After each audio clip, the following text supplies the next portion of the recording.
So let's get started. So tonight is all about how to answer the question, tell me about yourself. I'm going to get into exactly what I'm going to cover, but a couple of introductions. My name is Lauren Pizer. I lead the learning design team at PassStream, and I'm joined by my coworker, Brooke, who is a learning designer and a director of our Salesforce program. She's here with us tonight. So she'll be answering questions in the chat. She'll be helping out with the presentation, but we're really excited to be here with you. So our goal tonight, is to help you with a framework to answer the common interview question, tell me about yourself.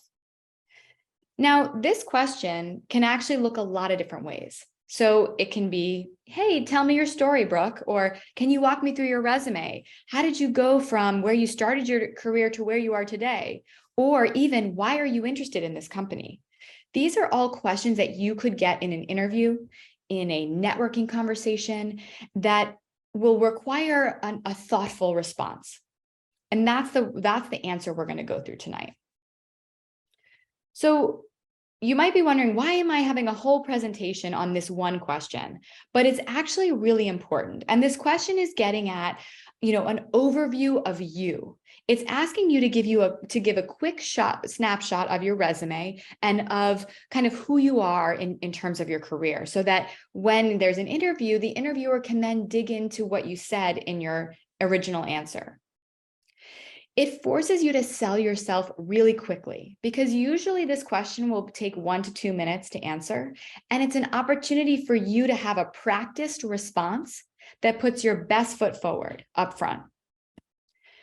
It also offers a really early glimpse into your personality. So interviews are short. Sometimes there's phone screens for 15 minutes, right? But this question is a way for an interviewer to understand how motivated you are, how enthusiastic you are, and frankly, how prepared you are. Because sometimes I've gone into interviews and I've asked this question, tell me about yourself. And I can immediately tell if the person has prepared for this question or not. And that tells me a lot. So something I thought this quote was really helpful. It's from a former recruiter that actually works at PassStream. The people I'm most excited to place in jobs are the people that are most excited to talk to me. Right? So it's not just about your background and what you've done in your career. It's how you show up and how you answer these questions. So there's actually a lot of really exciting things about this question. You get to pick and choose what you want to say in your story.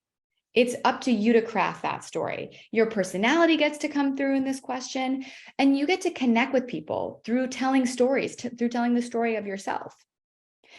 And luckily for us, there's a really clear formula for answering this question that I have used over the entirety of my career, and that I think will take the pressure off the question. So we're going to start with a quick poll. Brooke is going to launch this poll, but I want to know from the audience, what is the hardest part about answering this question for you? Maybe this isn't a hard question, totally fine, but I will collect your responses. I like to get up to like 75%, and then we'll share the answers with all of you. We're almost there. We're at 56% of people. Oh, we're getting there. Okay, amazing. So take a look at these results. We've got a good mix here, but looks like most people are all of the above. There's some concerns about how to talk about past experiences, how to talk about gaps in employment, which we're going to get to tonight, and how to talk about my past experience, how to know which past experiences to include. Yes, we're going to talk about that as well. All right, thank you, Brooke. Okay, so back to our presentation here. Tonight, let's start with reviewing good examples of tell me about yourself and bad examples. And then we're going to go through the framework and take questions. So the best way to learn this is to go through examples. So this is a fictional person, Jake. He's been asked the question in an interview, tell me about yourself. And here's his first attempt at the answer. I graduated from college a few years ago, and I wasn't totally sure what I wanted to do. I got a sales job at a tech company, and I started learning the industry. Eventually, my team was reduced, and I was laid off. I took off some time to help my parents, whose health was declining, and I started working part-time retail jobs while looking for something else. A friend of mine recently changed careers and became a data analyst. She recommended I explore the industry. I looked into it, was really interested, and I ended up enrolling in a certificate. I just finished, and I'm interested in data analysis work now. Your company looks really great, and I'd love to be a part of the team. So I would probably rate this a C in terms of a grade, if I had to give this a grade. This is about a C in terms of what I think this answer could really look like. So let's look at this one. This is Jake trying this out again. And I'll read this one. After I graduated from college, I started my career as a sales development representative at a technology company. I taught myself all about the products I was selling. I learned Salesforce. I developed deep relationships with large clients.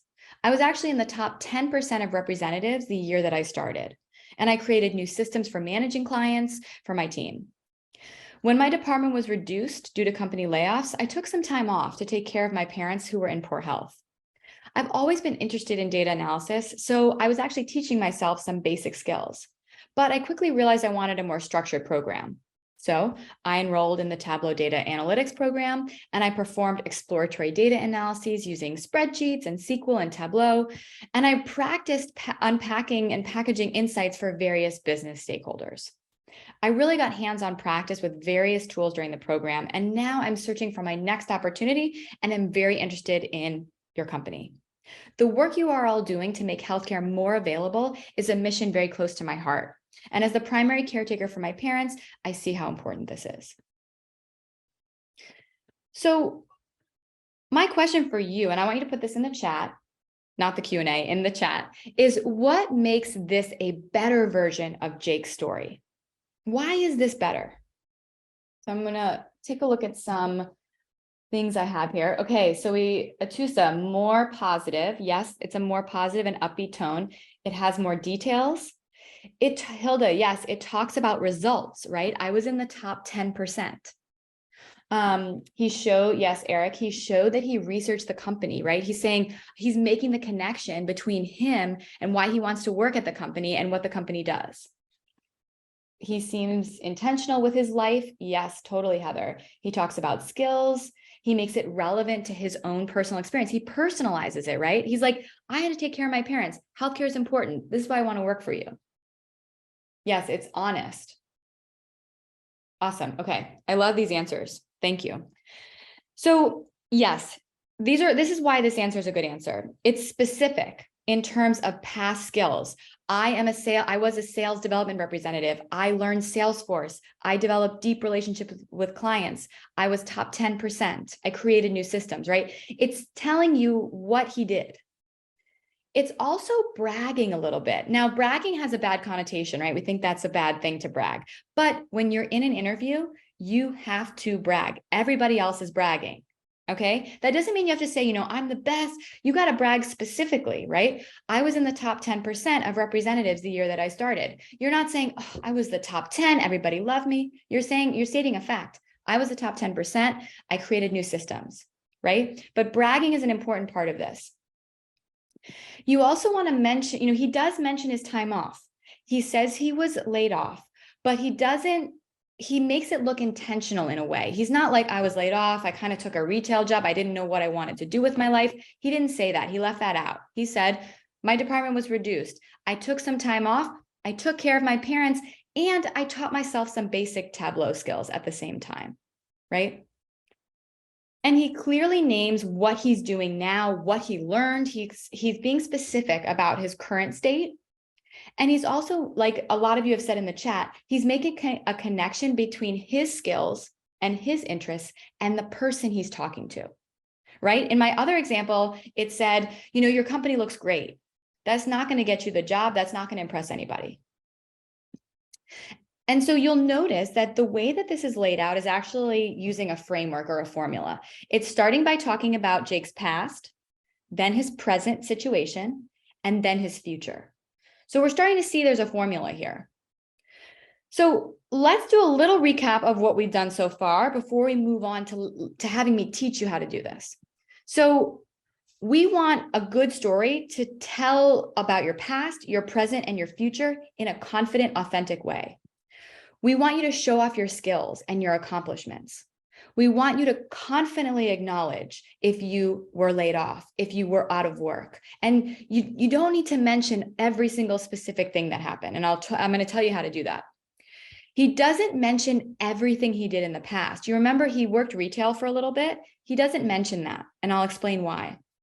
And then he described how his interest in data analysis was intentional, right? It's not random. It's not like, oh, I just kind of fell into this. He says, I started looking into it. I realized I was interested. I pursued a program.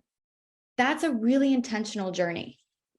And finally, he made the other person feel special. I love your company. I love what you're doing. Here's why.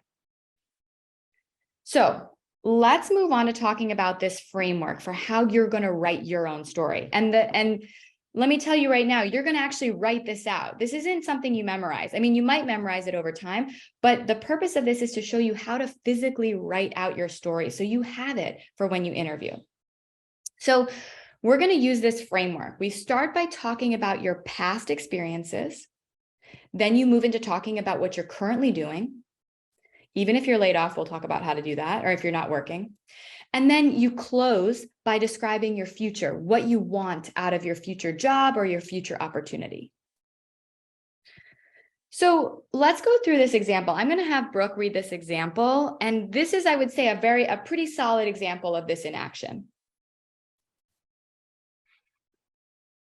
All right. So I've been working in the event planning industry for the past 10 years. I absolutely loved the thrill of organizing 10,000 person events, working with diverse clients and managing budgets.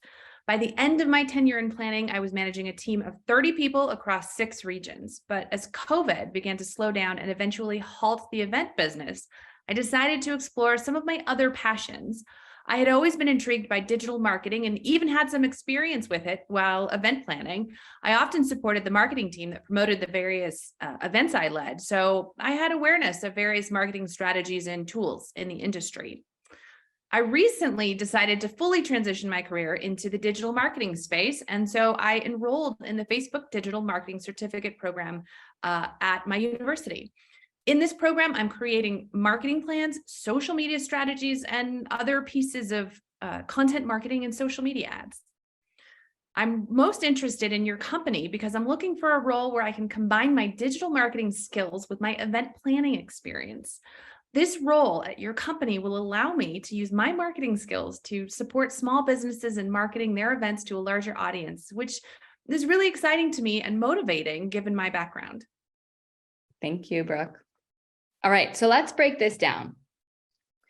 How did Stefan create his past part of his story? That's where he started, right? So here's the template that I want you to use. You're going to say something like, over the past X number of years, I've been working as a blank. In this role, I developed skills, I accomplished, I got really interested by, I learned about, I taught myself.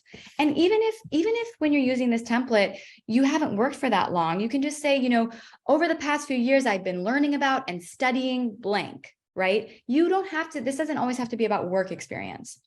So when you're talking about your past, here's an example. This is Julia, and this is how she used it. Again, I'm including lots of examples in this because I think it's really helpful. So Julia's past is, after high school, I went right into working for my family's business. I scaled the family painting business from 1 to 5 cities over the past 2 years. And I learned how to manage people and budgets and things like that. The business was doing well, but I really wanted to equip myself with some new technical skills that could help me learn even more about scaling businesses and making data-driven decisions. So a couple of things that you want to include when you're talking about your past. Past jobs, things that you accomplished in those jobs. Remember, that's the bragging part. Skills that you gained, right? Technology that you learned. And you also can include gaps or time off in your career. And I'm going to give you an example of that, of how to do that.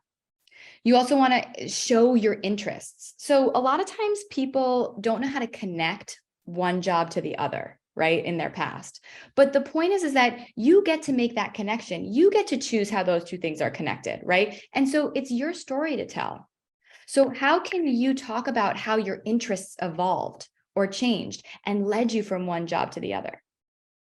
A couple of things you do not want to include: a play-by-play of every single role that you held. Sometimes I'm in these interviews and somebody's giving me their entire life story and I'm just not interested. So it's too much information, and I'll tell you how to pick and choose. You also don't really want to include really short-term work or jobs that were just to hold you over or just to make money, or seasonal jobs. Like that is usually not helpful unless it unlocked something for you or led to something really great. And you also don't want to include specifics about why you were laid off, or why you were out of work, unless somebody asks you. And that is usually 50-50 chance that they'll follow up with that kind of a question. Usually they don't. So a lot of people get stuck when they're talking about their past. And I saw that in the survey responses, right? This is a way that I have developed to help students to get unstuck when talking about their past. So the first step is that you need to write down on a piece of paper. We're not going to do this now. You're going to do this later. Write down every job that you've held since high school, including places that you went to school, any time off. So for our friend Janine here, this is going to look like this. She worked as a bartender. She enrolled in college and she took some courses in project management. She didn't finish her degree. She became a receptionist at a local company. She got laid off from that position. She started contract work in medical billing, and she didn't really like that. So she started looking for a new career. She kind of discovered project management, and she started looking into project management and taking a certificate. So this is everything that Janine has done in the last 3 years of her life, say. Then you're going to go and underline the experiences that gave you the skills that relate to what you want to do now, or that taught you something important. So when we're looking at Janine's example, when she was working at a bartender, didn't really help her. She's not underlining that. When she took courses in project management, that opened up her mind to this field of project management. Then she used those project management skills in a receptionist job. So that's underlined. Then she started contract work in medical billing. She didn't really like that, but she got to learn more skills. And now she's interested in a project management certificate. Then you're going to take each of those experiences that you underlined and turn it into that template. So here's what she had to do that. She underlined that she took courses in project management. Doesn't matter, she didn't finish that degree. This is important because it was Janine's first exposure to project management. She remembers that she loved it. She was like, wow, this really makes sense. She also underlined receptionist. This is important to her because she actually got to practice project management, and she also learned skills like communication and teamwork. And finally, medical billing is underlined. She doesn't like that job, but she had to build project management skills there too, alongside a lot of attention to detail. So she's going to take all of this and she's going to put it into the template. So this is Janine's past. I was first introduced to project management in college, where I took a few courses and I absolutely loved it. My first role was as a receptionist at a law office, where I put my project management skills into practice. I implemented a new scheduling system for the office. I organized all of the company events, and I dealt with like 20 clients a day. I then transitioned into a healthcare role where I used my project management skills to ensure that all of the insurance claims that I was dealing with were correctly billed for actually a really top 5 insurance provider. I managed and I organized 100 claims a day. While my past experiences have been diverse, I've had the opportunity to actually use project management across all of these industries and areas. Okay, so I just took you through an activity here. And what we really did here is we did a small activity where Janine looked back. She underlined only the things that were relevant and important to her, and she turned that into a story. Now, what I think is interesting here is that when Janine started taking project management classes, she wasn't like, oh, I want to become a project manager. She was probably just doing something that looked interesting to her at the time. But the way that she's written this, she's made it into a story. And the point that I'm making here is that you get to make your story about anything you want. Even if your first job was a total bust and you were like, there was no reason why you took that job other than you needed the money, you can really find something about that experience and turn it into a story. So let's move on to talking about, so we did the past and now I'm going to talk about the present. But before I do that, I want to talk about gaps in your resume. Okay. or work experiences where you were laid off or something like that happened. So there's different kinds of gaps that happen. Sometimes we're unemployed. Sometimes we even change jobs frequently. And so we have like 6 months here, 2 months here, 8 months here. And sometimes we just get fired or laid off, right? There are other things from our past that have happened that make us kind of who we are today, but they might not look the best on a resume. So for example, maybe there was illness that you had to deal with. You took care of a family member. You left the workforce to raise your children, right? These are all amazing things that people have to do in their lives. And it's really hard to talk about that with an employer. So a couple things you can do to think about whether to include things or not like this, right? So my first piece of advice is you don't need to get into specifics, right? If you were late, if you're in this first category here, unemployed, you changed jobs, you do not need to get into specifics about that. You don't need to say why you were laid off, and you don't even need to say, that you're currently unemployed. You can say, I'm learning this, I'm taking some time off, I'm exploring my options. You can say that instead of I don't have a job right now. So a couple questions to ask yourself. Do you feel comfortable sharing the reason why there's a gap in your resume or the reason why you have a lot of changes? So one time I was interviewing someone and I asked her, I said, I noticed that there are a lot of gaps in your resume, or recently you changed jobs really quickly. And she said that, she was actually in a really unhealthy work environment and she needed to leave that job for her mental health. And she told me that, right? But she had to be comfortable sharing that with me, but I understood her a little bit better when she shared that. You also want to analyze whether what happened, the gap, is an important thing that you can bring into your story or not. For example, if you took time off to raise your family, can you talk about that, right? Talk about what you did during that time. Talk about what you learned about yourself. Talk about how that helped you to decide what to do next. And finally, you want to ask yourself, if I don't tell them about this, are they going to ask me later? Because if something is glaring, right, like there's a 10-year gap or something really big, you might want to acknowledge it in your story instead of having to answer a question about it later. So I'll get a lot of individual questions about this. So I encourage you to put in the chat any questions in here that about this that I'm not making clear, because this is really important. So let's move on to the present part of your story, right? So we talked about the past. Now you got to put the present into your story. So here's a template you can use. I just completed a certificate program where I learned blank. You could say, I just taught myself Python online, or you can be self-taught, right? Or if you're not learning anything, just say, I'm working at this company doing this. I'm also doing projects on the side or doing my own independent research on the side. You can make your current state sound interesting and sound exciting, even if it doesn't feel that way to you. So here's the example with I'm already forgetting her name, but with our friend from previously. So she was the one that had scaled her family's painting business. And she says, for her present, I recently enrolled in the Tableau data analytics certificate, which taught me analysis tools such as spreadsheets and SQL. In this program, I'm conducting exploratory data analysis on various data sets. And on the side, I'm also still working for my family's business to apply what I'm learning in analysis. It's not that long, it's not that complex, but she's hitting all the bases. So when you're talking about your present, you want to include anything that you're doing now in terms of education, even if it's self-taught. You want to talk about specifics of what you're learning and see if there's an opportunity to brag a little bit. You also want to talk about any current jobs that you're doing. I don't really recommend including jobs that are irrelevant to your current career path. So if you're babysitting on the side, if you're working at Target on the side, these are great opportunities, but if they're not teaching you something or helping you to go towards your career goal, then I wouldn't mention them.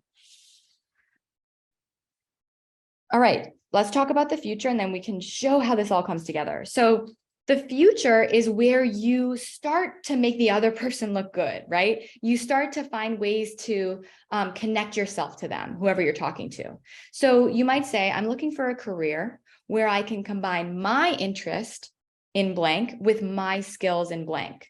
I want to bring this skill set to your company because I'm inspired by your company's mission, by your commitment to your values, because blank. Every company has a mission statement online. My my thing for you is go to that mission statement, go read about them online. What can you find that's inspiring about them? I promise you can find one or two things. And if you want to go a different route, you can say, I am inspired and passionate about this cause. Because your company is aligned with this passion, I'm going to be able to use my skills in a way that's aligned with my purpose. And I really want to do that. So that's another way you can do this. So for our example here, for her future, she might say, I'm looking for a career where I can combine my experience in scaling early stage companies with my skills in analysis. The role at your company is an ideal environment for me to apply my entrepreneurial spirit to solving complex data challenges in a fast-paced startup environment. This is ideal for me, given my background, given everything I've done. So when you're talking about your future, you want to make the connection between your skills, your vision, your mission, your passion, and the company. You do not want to include vague or impersonal information about why you care about the company. So when you say things like, this company is awesome, like, I want to work for Amazon because they're so successful, that's not helpful. That's not specific enough.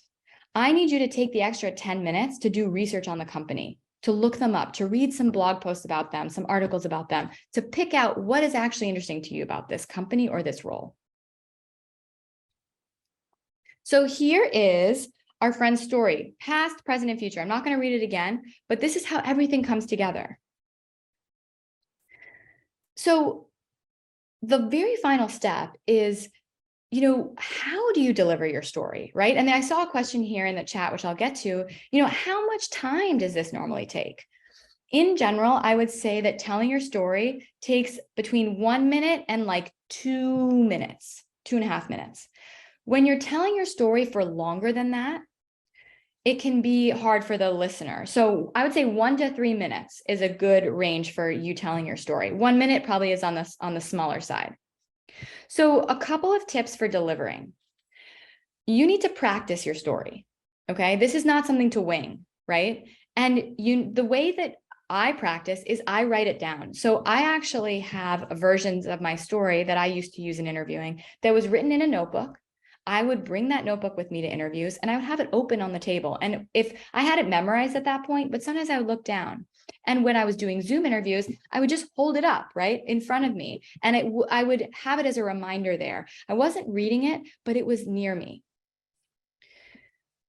I also want you to have that paper copy and I want you to practice this. And finally, I want you to remember that if you're talking to Brooke about working at Past Dream, or if you're talking to me about working at Walmart, you're going to need to customize your story because we're two different companies, right? And so you can use the same past and the same present in some way, but usually the future part of your story has to change. Also, if you're applying for a marketing role in one interview and an operations role in another, your past is probably going to change because you need to accentuate marketing versus operations, right? So you're going to have to adjust your story. And the last thing I like to say is so cliche, but it's to bring confidence into your story. And the reason why I say this is because many people that I work with, they downplay their story because they don't think that it's interesting. And they're like, I don't have anything to say, like, this isn't interesting. But frankly, none of the stories that I told you today and as examples are that impressive, right? They're not impressive on paper, right? But what is impressive on paper? It's all about how we tell it, how we bring it together, and how we piece the different parts together. That's what's important. And so you can make any past passionate by how you talk about it and how you show up. And that's really what your role is in this whole thing, is to bring that confidence and that passion to your story, because if you don't have it, then the other person's not going to feel it. So a little recap, and then we're going to go to questions. To answer the question about yourself, tell me about yourself, you need to go through that activity in this presentation about your past, then write about your present and your future and bring it all together. When you're looking at your past, you need to pull out the experiences that are related to where you want to go in your career or that taught you something important. You want to use those experiences and kind of drop everything else. When you're describing your present, I want you to get a little confident, right? Talk about what you're doing, get excited about it. And when you're talking about your future, personalize it. impress the other person, right? Make them feel special and important. And finally, be confident and proud, because if you aren't, then no one else is going to feel it. So with that, I'm going to turn to questions. And before I do that, I always like to tell you what's coming up. So we have one more workshop in this series. We do lots of series, but this particular series is ending next week with an AMA, or Ask Me Anything, with our career services team. So please come to ask questions or just to listen. And then if you're already a student, congrats, we love you. If you're not a student yet, we still love you. Please think about one of our programs. So if you go to passstream.com/programs, you can check out what we have on offer in digital marketing and in data analytics and Salesforce. So this is how you can get in touch with us. So let me turn it over to you all. I'll give you a minute or two to write out your questions in the chat, but think about what you want to ask me. And you can ask these questions anonymously too, if that's more comfortable for you. Lauren, I was thinking more about that time question, and also the practice piece, which is to say, absolutely, it should be concise, and the practice will help you make it concise, so that you shouldn't feel obligated to rush through it so you aren't too long. You should practice it so it feels comfortable and it fits in that 1 to 3 minutes. That's right. You can tell when somebody's reading, and I don't want you to be reading, but if you had, let me bring you back to this slide. If you have something like this, the way I might be reading it right now, I'd say after high school, I went right into working for my family business. I'm still reading, but I have it in, I'm speaking as if I'm talking to a friend, right? And so that's what comes with practice.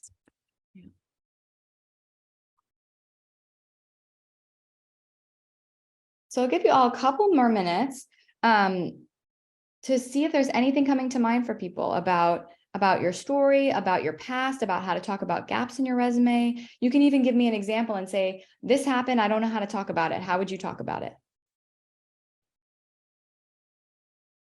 Okay. So Becky has a good question. How do you explain applying for a job that may seem lower level than maybe the current job you had or previous jobs that you held? Yes, this is a really good question. And this actually happens a lot. So the way that I would answer that is I would come up with my own explanation for that. So I would say, in the past, I've been more in a management position doing this, but what I'm really looking for right now in my career is an opportunity to go back to the basics, or an opportunity to learn and transition to a different area of the industry that I don't have as much a direct experience with. So the goal is that you come up with a reason for it, and you make that reason seem like it's about your, growth and your development, because it is, right? Like there's always something to learn in any position, even if it's a lower level one. So what are you hoping to learn and gain from this lower level role? And how can you bring that into your story? So I was asked about my future work aspirations at the company in a job interview. Do you have any tips for how to answer questions about your future? Where do you see yourself in 3 years? Yes. So usually this might not be a part of your story, but it could be a follow-up that someone has, right? So how do you see yourself growing within this company? And I think that's something that is going to require a little bit of research first, because I need you to, in order to answer this question, you need to know a little bit about the company, right? You need to know what kinds of things they're working on, right? Like, what is the mission and vision of the company? What are they trying to accomplish, right? And then you can say, I'm currently applying for a social media role, but I'd really like to become a part of setting the strategy for the marketing team, or I'd really like to become a part of leading and managing other marketers on the team within the next few years. It's a personal goal of mine to improve my management and my leadership of others. And so I see a lot of opportunities for growth within digital marketing within the company. So you're going to have to do a little research, and you're going to have to connect with what your goals are. Like, do you want to get more management experience? Do you want to become better at data analysis, right? Do you just want to become deeper in solving bigger problems in data analysis, right? So you can go the people management route, but you can also go the individual contributor route, right? Becoming more of a subject matter expert in the area that you're getting a job in, working on more complex problems, things like that. Okay. So I see postings from PastStream, but they seem to be pasted from the different platforms. Does PastStream have any organizations where Yes, to help people find jobs. So Diana's question is about students that are in our program that might be working with career services. So we do two things with career services. We aggregate and we find jobs that exist out there that might be good experiences for our students. So we might be looking on LinkedIn, we might be looking in different places and bringing some of those to our students. We do have the second way we find jobs is we have relationships with hiring partners. Now, those hiring partners will come to us and say, I'm looking for, a couple of sales operations associates. Can you help us find that? Once we get those requests, we will reach out to students, we will combine resumes and we will send that over. That's something that is not posted. It's more of an internal opportunity that we find and source and make the connection with. So I hope that explains it, Diana. Okay, there's another question. How do you respond to a question that highlights a weakness in terms of a technical skill that you're lacking? So maybe a background or experience in communications, but you don't have that, right? So I think this isn't something that would probably come up when you're telling your story, but it might be a follow-up where someone's asking you, hey, so what experience do you have with Google Analytics, right? And you don't have any experience with that. So my recommendation in these moments is you don't want to lie, but if you have any similar experience, maybe you worked with a similar platform, you want to say that. So you might say, I don't have experience with Google Analytics, but I've actually worked with Facebook Analytics, and here's what I did, and here's what I learned. If it's totally different from what you're doing, you can say, look, I don't have direct experience with that, with the skill that you're looking for, but I have worked in doing XYZ over the past 5 years. And that's when you shift the conversation a little bit. And you say, I don't have this, but I have this other thing that is similar. So if they're looking for a background in communications, communications is really all about, it's about writing, right? It's about empathy and understanding what people need and trying to communicate the right response based on that. So how can you find a transferable skill?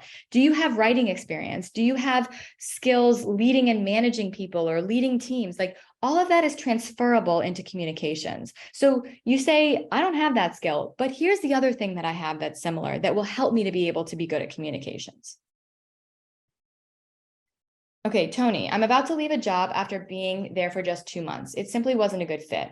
I'm a marketing executive and I did some really amazing things while I was there. How do I explain this in an interview if you're asked? Great question. So Tony might be asked, hey, I'm noticing that you've only recently joined this company. Like, why are you thinking of leaving? And this is where you own it, right? You are confident and you own it. And you say, I took this job 2 months ago.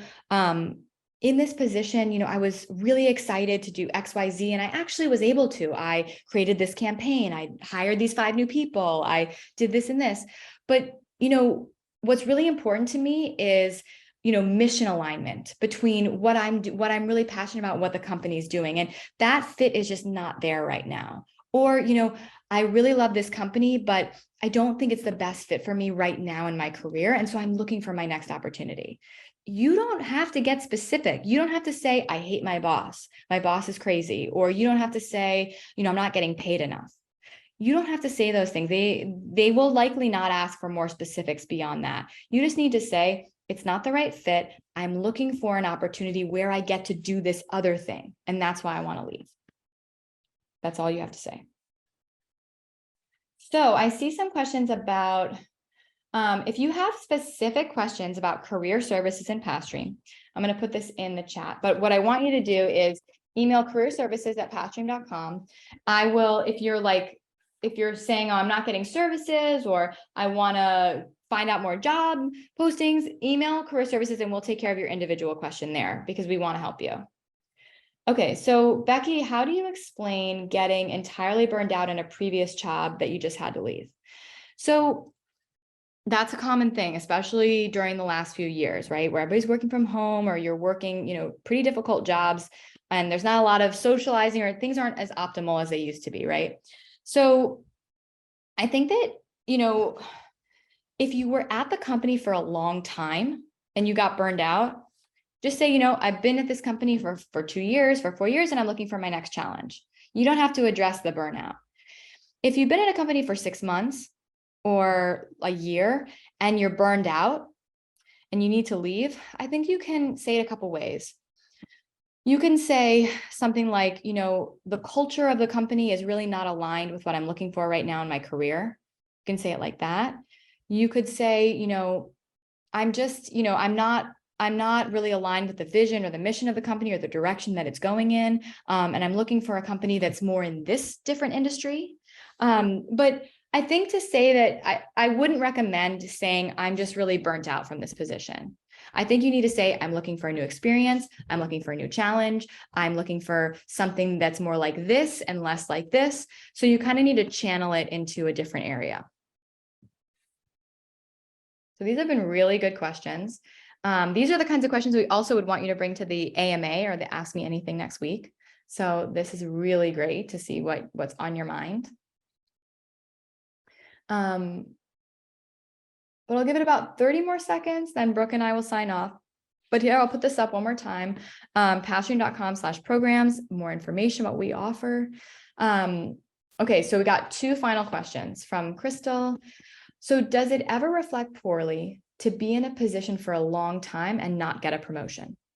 I've had interviews mention my position time and why I'm thinking of leaving now. Yeah, so I can't say definitively that if you're at a company for 4 years and you've never got a promotion, that's bad. I don't know that if that's the case, right? I think every employer is going to look at that differently. I think that so one way around an official promotion conversation is to say, like, I've been in this role for 4 years. I've taken on more and more responsibility over time. I started out doing X, and now after 4 years, I'm doing Y, right? I'm doing these other cool projects. So you can talk about your experience, even if there wasn't a formal promotion, but guarantee you probably have done more things over 4 years, even if you haven't gotten a promotion.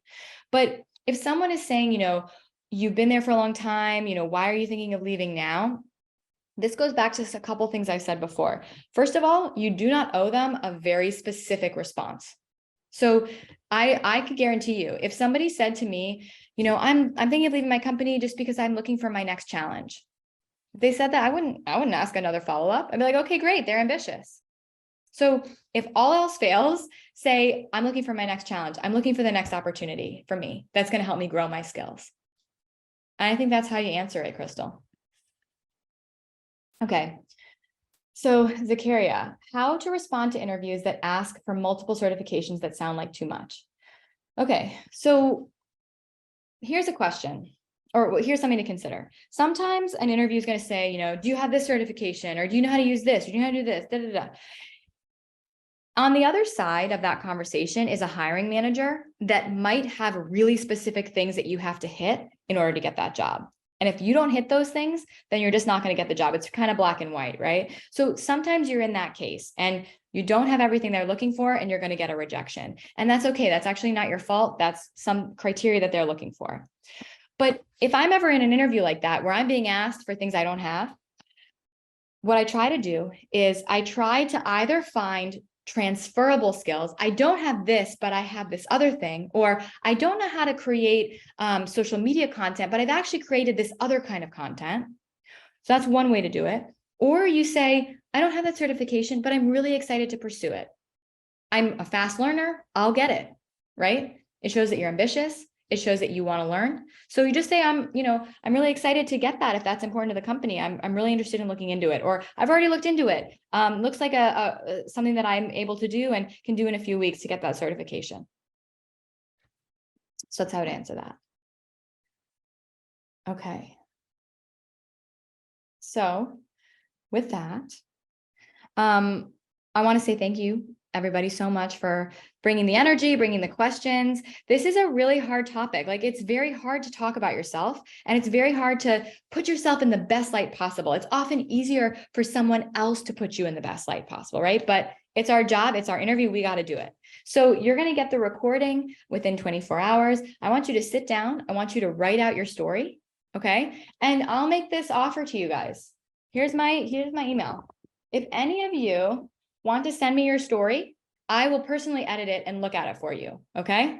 So that's an open offer, an open invitation. I'm happy to look at your story and give you feedback. So if you're so motivated to write your story after this, you just send it to me. Lauren, I think I'm going to email you my story. Please. Hopefully it includes staying at Pasturing for a long time. Of course. All right, everybody. Lovely to meet everybody, see everybody. Have a wonderful night, and we'll see you next week for our final workshop. All right. Bye-bye, everybody. Good night.